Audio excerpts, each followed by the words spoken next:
vous déplacer d'une région à l'autre, à l'exception des retours de vacances de la Toussaint.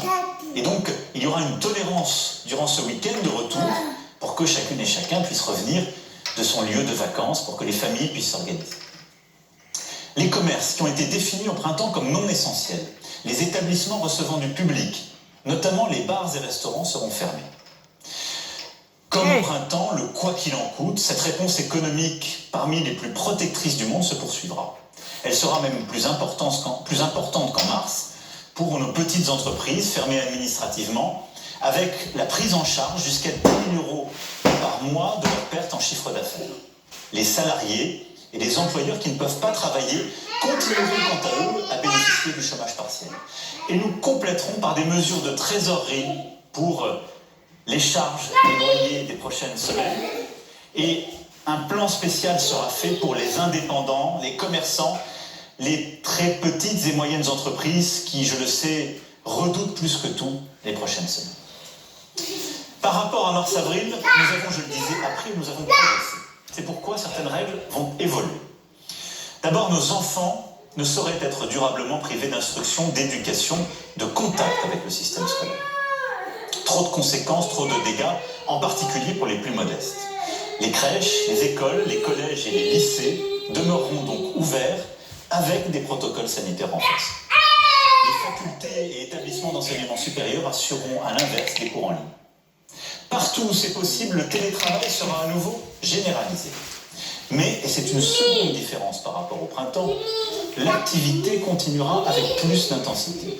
Ce qui veut dire que les guichets des services publics resteront ouverts, les usines, les exploitations agricoles, les bâtiments et travaux publics continueront de fonctionner, l'économie ne doit ni s'arrêter ni s'effondrer. Je vous invite donc, dans la mesure des possibilités de chacun, à participer de cet effort en travaillant, en soutenant les entreprises aussi qui, proches de chez vous, ont innové à travers des commandes à distance, la vente à emporter ou la livraison à domicile. Le gouvernement d'ailleurs accompagnera les très petites et petites entreprises comme les moyennes entreprises, les artisans aussi qui entreprendront des démarches de numérisation. Nos frontières intérieures à l'espace européen demeureront ouvertes et sauf exception, les frontières extérieures resteront fermées. Bien évidemment, les Français de l'étranger resteront libres de regagner le territoire. Dans les ports, les aéroports, pour les déplacements internationaux, des tests rapides obligatoires seront déployés pour toutes les arrivées. Aucun voyageur ne doit pouvoir entrer sur le territoire européen sans qu'on soit certain qu'il n'est pas porteur du virus.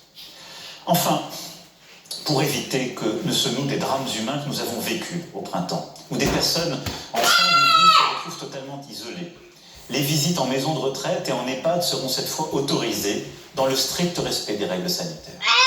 Je souhaite aussi que les personnes en situation de handicap puissent bénéficier des souplesses dont elles ont besoin. Quant aux cimetières en cette période marquée par la Toussaint, ils demeureront ouverts et je veux que nous puissions continuer à enterrer dignement nos proches. Ce nouveau confinement ne réussira que par la mobilisation de tous et chacun a son rôle à jouer. Aux personnes à risque, aux plus vulnérables, aux personnes âgées de plus de 70 ans, je demande une vigilance accrue. Moins de réunions avec la famille, avec les amis, même si c'est un cœur. Et le respect de la distanciation physique, y compris au domicile. Le port du masque systématique lorsqu'on se trouve à l'intérieur en présence d'une autre personne. Même un proche, même un enfant ou un petit enfant, c'est très important pour vous.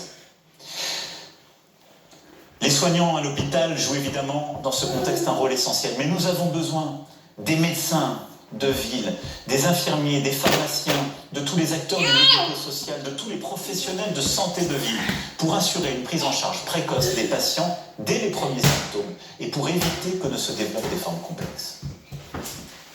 Nous avons besoin de nos élus. Nos maires ont joué un rôle essentiel, et je les salue ici.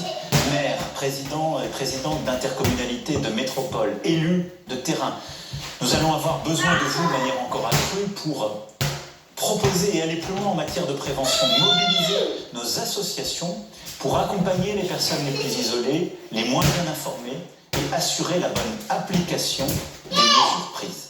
Que ce soit auprès de nos jeunes dans le temps périscolaire ou pour accompagner les personnes les plus vulnérables et les plus âgées. Nous avons besoin de nos forces de sécurité intérieure pour garantir l'application des mesures, de nos forces de sécurité civile pour déployer des plateformes de test et aller au contact de la population. Nous avons aussi besoin du sens des responsabilités de chacun et de l'esprit citoyen de tous. Restez au maximum chez vous, respectez les règles. Une fois encore, je vous le dis, la réussite dépend du civisme de chacune et chacun d'entre nous. Comment cette nouvelle étape va se dérouler dans le temps? Chaque heure compte. L'ensemble de ces mesures doivent donc entrer en application au plus vite. Elles le seront dans la nuit de jeudi à vendredi. Et elles seront appliquées à minima jusqu'au 1er décembre. Dès demain, un débat suivi d'un vote se tiendra au Parlement. Dès demain, le gouvernement arrêtez toutes ces mesures. Nous devons nous honorer de cette transparence et du fait que des décisions difficiles se fassent dans un cadre démocratique où toutes les oppositions... tais-toi, ferme ta bouche. Dès demain également, je participerai au Conseil européen pour coordonner les réponses sanitaires des différents pays de l'Union. Tous les 15 jours, nous ferons le point sur l'évolution de l'épidémie. Nous déciderons, le cas échéant, de mesures complémentaires. Et nous évaluerons alors si nous pouvons alléger certaines contraintes, en particulier sur les commerces. Je sais que beaucoup de commerçants espéraient ne pas fermer. Je sais que pour les commerces de centre-ville, je demande un très gros effort. Tenons-le avec beaucoup de rigueur pendant 15 jours. Si d'ici 15 jours, nous maîtrisons mieux la situation, nous pourrons alors réévaluer les choses et espérer ouvrir certains commerces, en particulier dans cette période si importante avant les fêtes de Noël. Nous verrons si nous pouvons cultiver l'espoir de célébrer en famille ce moment si précieux de Noël et des fêtes de fin d'année. Notre objectif à terme est simple, réduire très fortement les contaminations et passer de 40 000 contaminations par jour à 5 000, ralentir significativement le rythme des entrées à l'hôpital et en réanimation.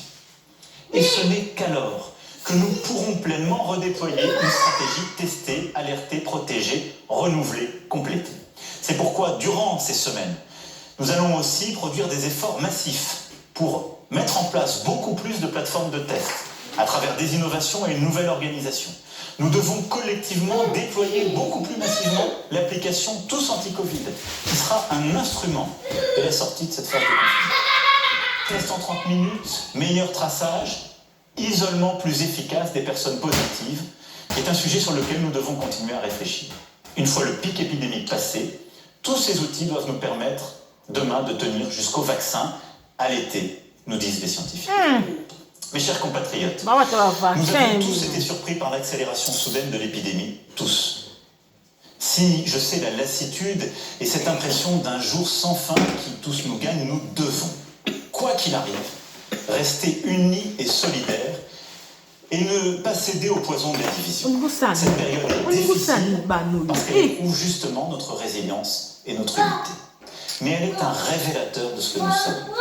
Des femmes et des hommes qui sont liés les uns aux autres. Très peu de générations auront eu comme la nôtre autant de défis ensemble. Cette pandémie historique, les crises internationales, le terrorisme, les divisions de la société et une crise économique et sociale sans précédent liée à la première vague. Mais j'ai confiance en nous, en vous. Confiance en notre capacité à surmonter cette épreuve. Nous devons tenir. Chacun à notre place. Dans la transparence, le débat, dans la détermination pour appliquer les règles que nous nous fixons, et en nous serrant les coudes. À nouveau, nous nous relèverons si nous sommes unis, et nous serons unis. Nous avons besoin les uns des autres, nous sommes une nation unie et solidaire, et c'est à cette condition que nous y arriverons. Nous sommes la France. Je compte sur chacun d'entre vous. Je serai là, nous serons là. Et nous y arriverons tous ensemble. Vive la République et vive la France. Nabandi boyoki discours à Mukonzi. Nous y sommes. Voilà ce qu'a déclaré le président. Le mot confinement est prononcé ce soir. On s'y